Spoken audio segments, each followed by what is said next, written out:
All right, we are live. Welcome everybody to the Gunner Technology live stream, a weekly tech talk for non-techies and techies alike. I almost forgot the name of the live stream. It's been a week, and I've already forgotten the name of our show. I'm your host, Dave Merkins. With me is CEO of Gunner Technology, Cody Swan. How you doing, Cody? I'm doing just wonderful. I'm in full pun mode today. I feel like the red and green combo on your side is going to be a nightmare for colorblind people. You'll just be a floating head, I think. Is that how colorblindness works? I don't think it is. Well, I'm used to that anyway. So, before we get started, quick shout out to a good buddy of ours and a colleague, Ray. I don't want to give his last name out on the stream, but he's going on for some routine surgery this Friday. Ray, if you're out there watching, we're thinking about you. Best wishes. Heal up quick because you're going to be missed, man. Yeah, man. I can't wait for him to get back on his feet and give us a nice Ray hug, because those are just the most welcoming things. They're so treasured. I love them.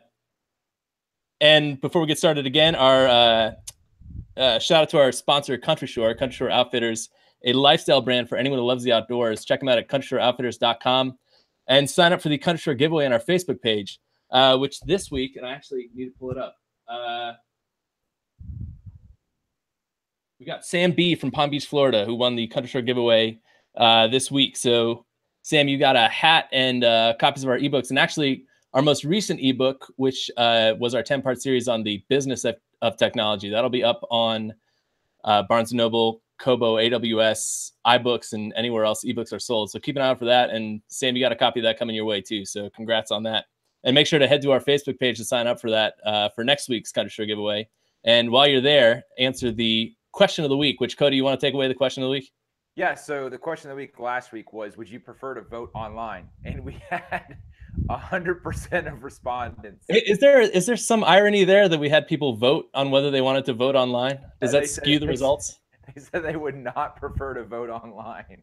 I don't understand that. I guess I didn't vote, obviously, because I would tremendously rather vote. They voted online to not vote online? Because I think I would rather do anything rather than go stand in line at the polls. I mean, I guess you can send in a remote ballot or a write-in ballot, but I mean, if there's one thing that online technology is good for, it's voting. I mean, come on. Absentee ballots, is that what they're called? Absentee ballots. Yeah, it's a massive time sink anytime there's an election. Those lines, it's like people stand in those lines for 8 hours, 10 hours in the rain. I mean, goodness gracious. Yeah, totally. You just put your feet up, sit in the cozy comfort of your home and vote. I'm all for that. Exactly. Especially, I don't know how they do write-ins. I guess you could just do a type-in if you were voting online. Like, you could do a type-in. Gosh, that would go well. Could I vote for an animated GIF? Yeah, could you just post a URL to an animated GIF? Because that's what I would totally do. It would be a runaway. And this week, next week's question. What's that? What we got going on? So this week we have, I'm trying to think of a way to word it. Would you prefer a job as a coder rather than your current job? Which, after this week's episode, you'll get a sense of what it's like to be a coder. Yeah, that's I'm trying to use the appropriate language here. I don't want to say a job in technology. I hear a lot of people say all the time, I wish I knew how to do what you do. And they specifically mean write code. That's exactly what they're specifically referring to. Is I wish I had the ability to solve problems for myself when they come up by coding something. So like, coders is kind of like a frowned upon term in the industry, but that's really what they're kind of asking. It's just frowned upon because we're a bunch of negative Nancy's, but that's literally what we do. Because nerds are so particular about, like, you can't even call nerds nerds. They prefer to be called geeks. Is that right? Is that the correct terminology? Like, geeks are intelligent people who are into like technology and sci-fi. Like, nerds are like booger eaters. I mean, this is like the nomenclature. This is the industry type people, mumbo jumbo type stuff. This is the deep inside stuff.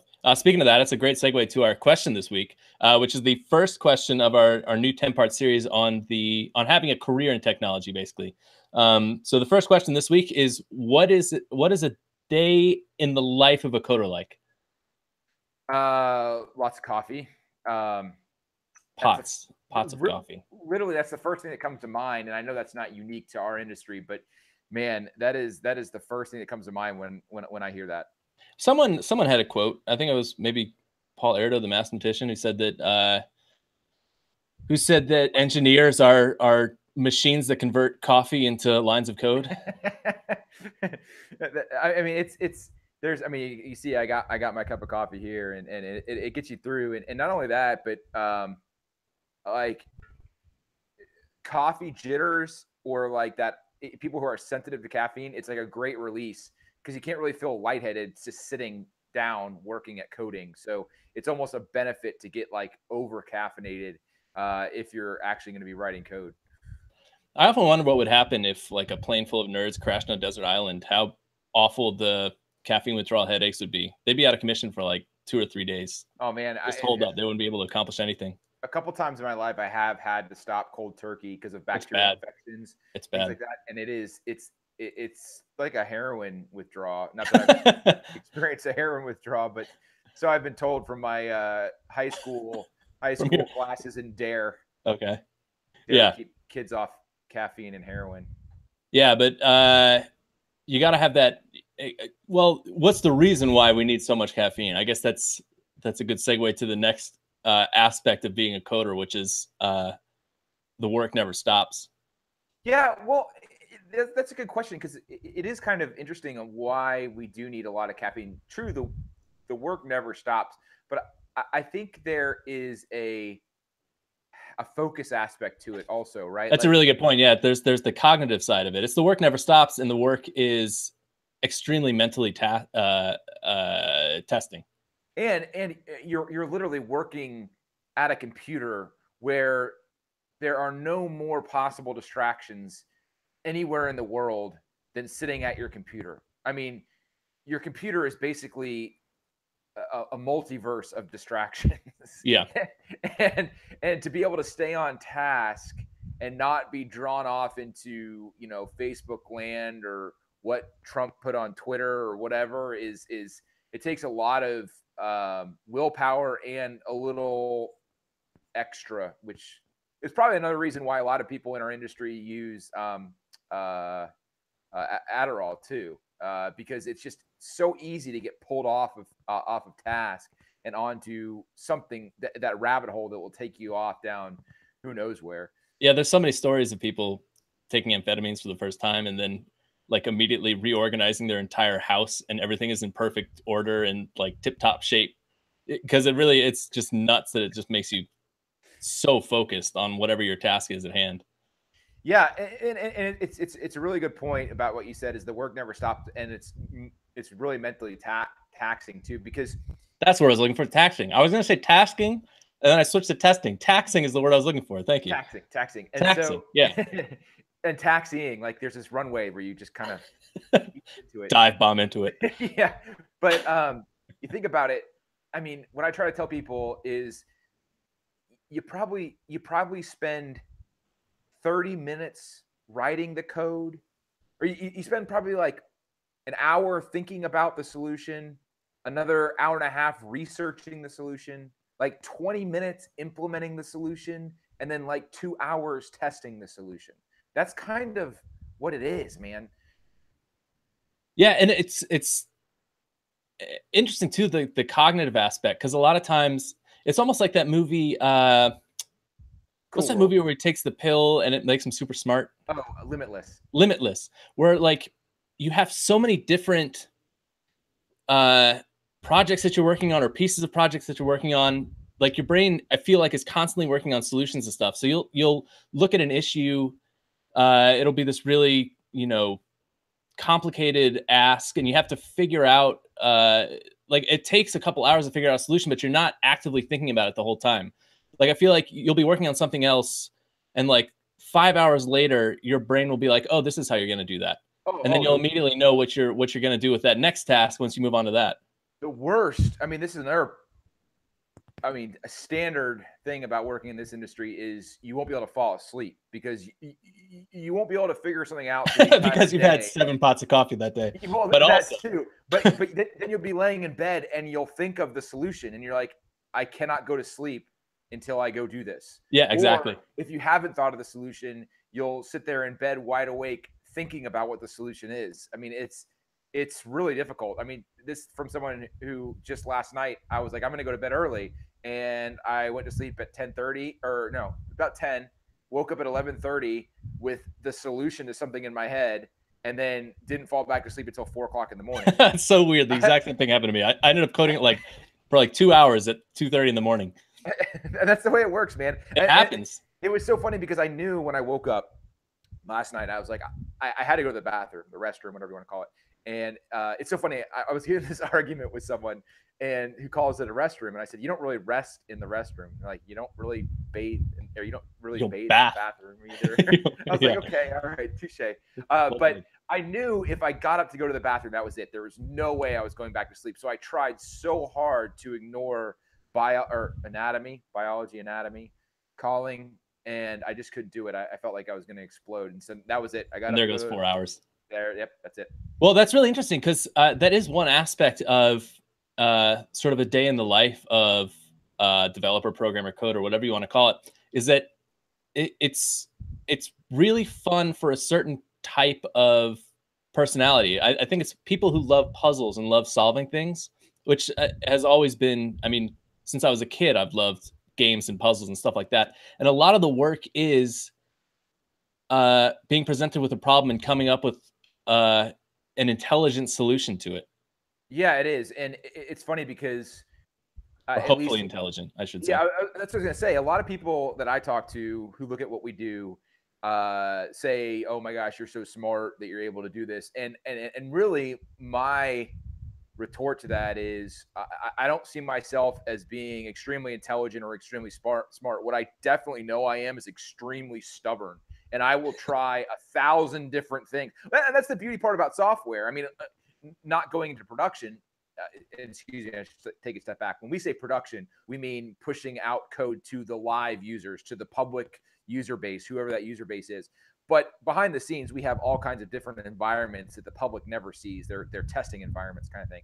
And so the beauty thing about software is it's not like building a house where you can just kind of wing it. And if it doesn't work, just try something else. Like in a staging environment or a testing environment, you can try 100 different things and they all could fail. And then you get one right. And then you're all good to go. So that's usually my methodology for software, is just failing really quickly until something kind of works. I mean, that's a lot of times what I do. Yeah, I just thought of an analogy, and like I love doing jigsaw puzzles, and I'm mildly OCD with jigsaw puzzles where I'll sort pieces out into all the pieces of exactly the same type, you know, the same number of holes versus knobs, I guess, whatever you want to call them.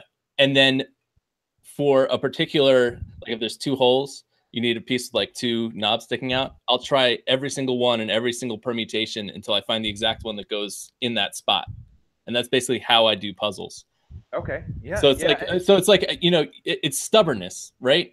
Like you just try every single one until something works. And that's a lot of the day-to-day as a coder too. You're just constantly trying stuff out until you find not just a solution that works, but an optimal solution too. A lot of the work is optimizing solutions that you find. Well, that actually opens up a lot of things that are relevant. So use the jigsaw puzzle analogy a little bit further. What happens is you get better at recognizing what type of problem it is. So like in a jigsaw, you have like corner pieces or edge pieces. And so like if you're working on the edge, you know, you have an edge piece problem. When you're working in software, certain problems come up that you don't know the solution for, but you know it's this type of problem. So you're not just trying anything, you're trying solutions that could be a solution to this particular problem. And there is a lot of metacognitive stuff too that goes in where you know what color, what basic color is going to go in there. And then sometimes you have like just a blue sky in a puzzle where every piece is exactly the same color, and it's like, right, well, you're screwed. You just got to try a whole bunch of stuff and find something that works.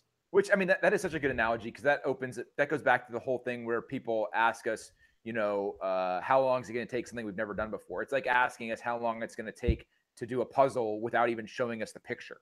That's kind of what it's like.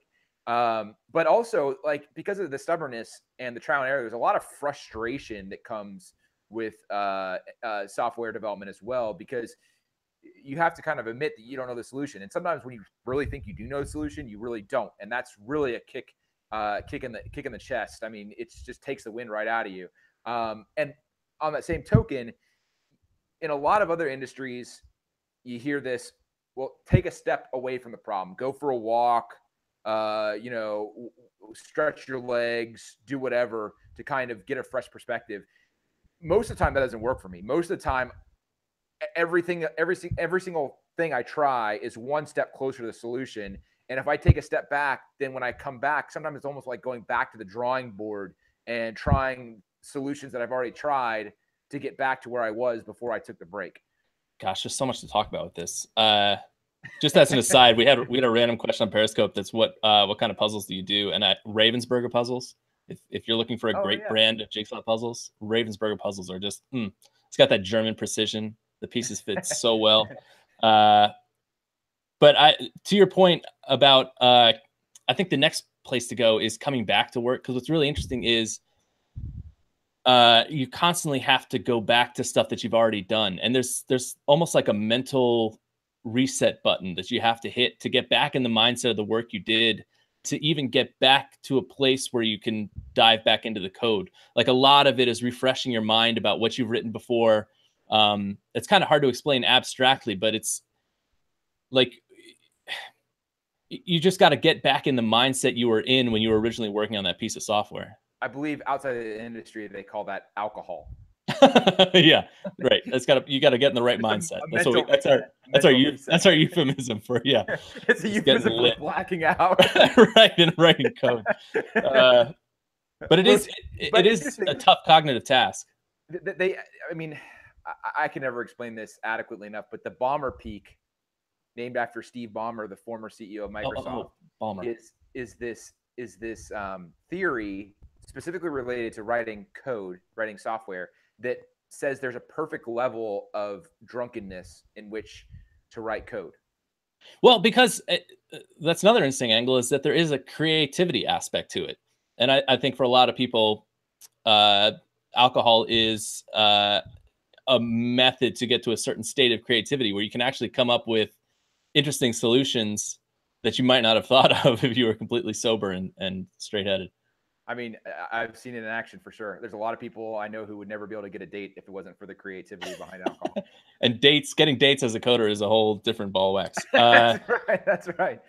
Let's transition to another interesting topic, which is Google and the use of Google as a developer. Oh my gosh, Google and Stack Overflow. I mean, it's kind of, I know you've abandoned Reddit, but I still go to Reddit every once in a while because I've abandoned my child. I'm off the Reddit. Yeah, and I mean, I come so close, but there are a few things that I do find useful on Reddit. But anyway, sometimes you go there, and I won't explain Reddit for people who don't know, but as you know, you'll see, like, you'll be exposed to r/all, which is basically the quote unquote best stuff on Reddit for a given time. And so many graduation caps I saw where people put on their graduation cap, "Thanks Stack Overflow for this degree," kind of thing, or "Thanks Google," and everyone thinks they're just they're original, and this is the first time everyone's done that, and they think it's so funny. But basically, that's what they're saying, is these computer science graduates are basically thanking Google and Stack Overflow for getting them their degree, which extends into the industry itself, because my gosh, it is both an art and a science to learn how to use Stack Overflow and Google to find a problem. That's a really good explanation of Reddit, by the way. Everyone thinks they're so original and so funny. But as far as Google goes, I mean, a lot of problems have been solved already, and you're basically hunting down for viable solutions to an issue you've run into. But I think a lot of it too is being able to sort of pick pieces out from different solutions and combine them into what you need. There's a lot of that going on when you're doing a massive Google Stack Overflow search for figuring out how to do what you're trying to accomplish. Yeah, and that's really the benefit of open source. And I know people probably have heard that term, but don't really know what that is. And that's just freely available pieces of software. So, for example, if we wanted to build an image uploader in a mobile application, we could literally start from scratch and write byte encoders that would translate the binary data of an image into and render it on a screen. It would be a tremendous waste of time, because there's probably been a million different libraries being pieces of code that you can actually already use to do just that, and probably a lot better because it's been around for a lot longer. So there's a lot of packages out there that you can use. So like when you want to have your code upload an image, you don't have to do that from scratch. You just have to use that particular library or package. When you want to, say, store something in a database, there's a lot of packages of code that will assist you in storing stuff in a database, which that's a big part of the industry. And it also goes into the whole like software development versus computer science, right? So there's a lot of people who are working on artificial intelligence, the science behind artificial intelligence, or machine learning.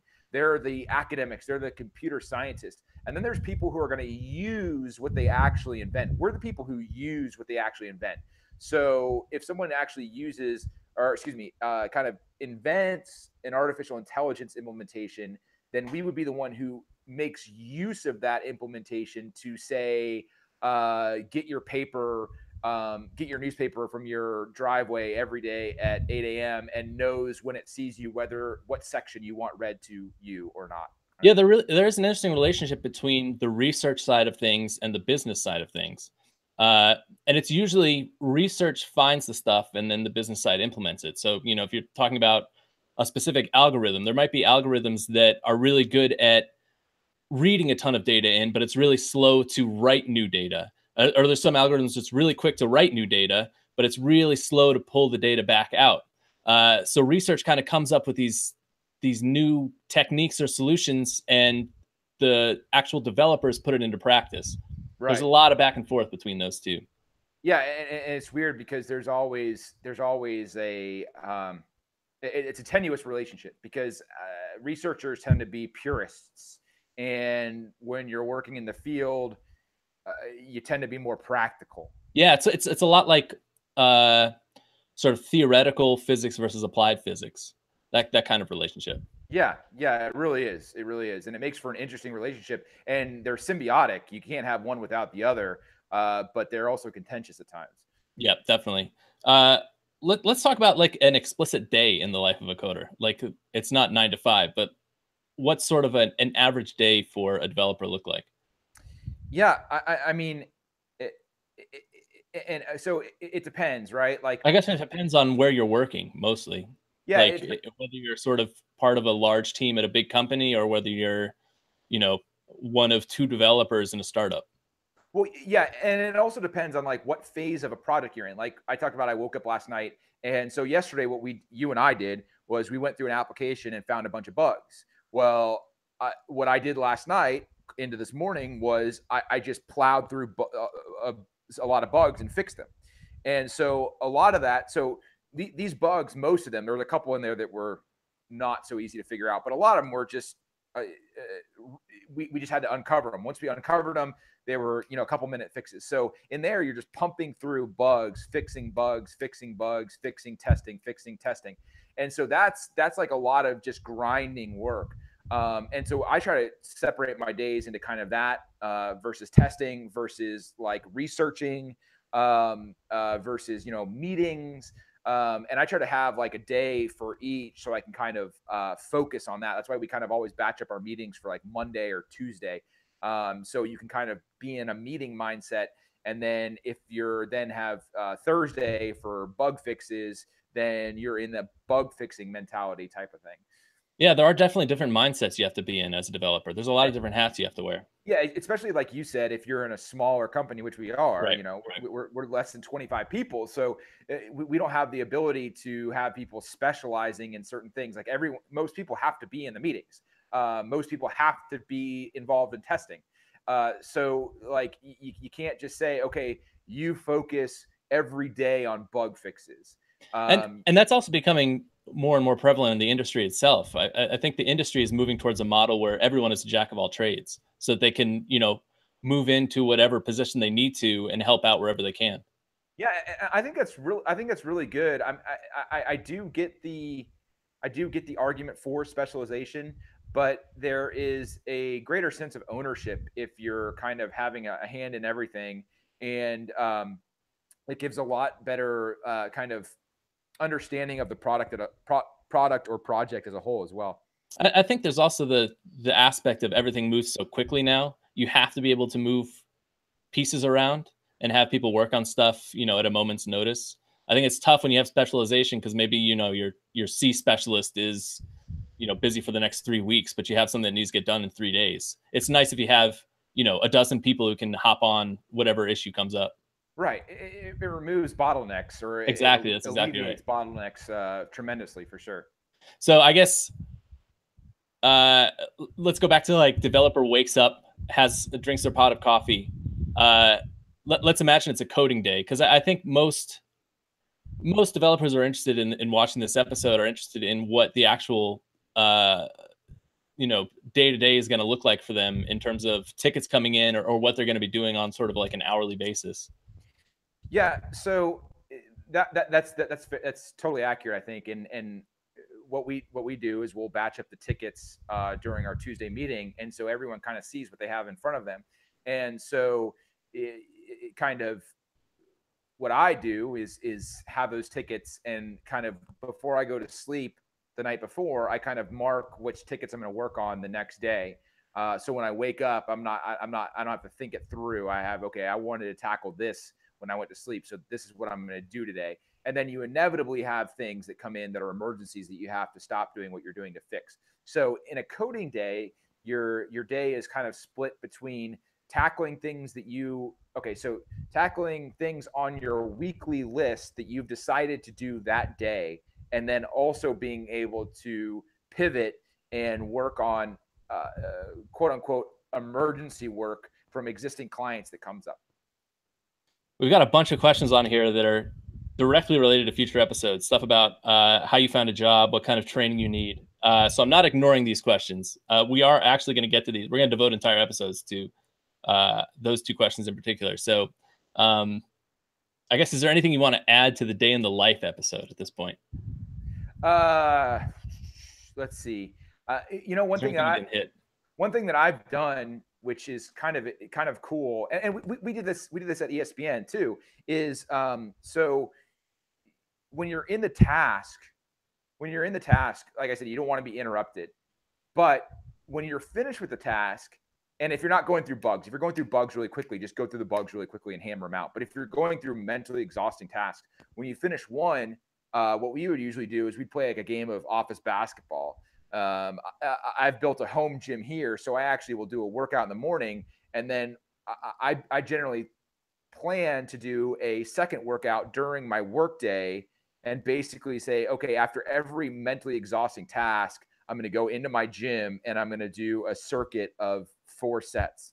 And that kind of like flushes out all the energy, the old energy and mental focus from the last task, and kind of baselines you again for your next task, kind of thing. And we did the same thing with, you know, video games or office basketball at ESPN, but having that reset activity that's fun and also isn't mentally challenging can be a godsend. Yeah, those scheduled breaks are crucial. Yeah, because you end up you do more harm than good if you're mentally exhausted and trying to fix something, because you're just gonna have to go back and fix it once you're in a better mental state. Exactly. That's a great place to leave it. So that'll do it for this initial episode of the Career in Technology 10-part series. Make sure to tune in next Thursday, 1 p.m. Eastern time, for the next episode, which is going to be talking about, do you need a computer science degree to be a software developer, which is actually a really interesting topic too. Check out the podcast for this on iTunes. Check out the associated blog post at gunnertech.com. Make sure to check out our ebooks on iBooks, AWS, Kobo, Barnes & Noble, and anywhere else ebooks are sold. Hop on our Facebook page and sign up for the Country Store giveaway and answer next week's question of the week, which, remind them again, Cody, what that is. Yeah, let me just read it word for word again. Would you rather have a job gosh, I just lost it again. Would you rather have a job writing code than your current job? It's a tough one, but hop on our Facebook page and answer that one. And tune in next Thursday, 1 p.m. Eastern time, for the next episode of the Gunner Technology Livestream. I'm Derry. That's Cody. We'll see you next week.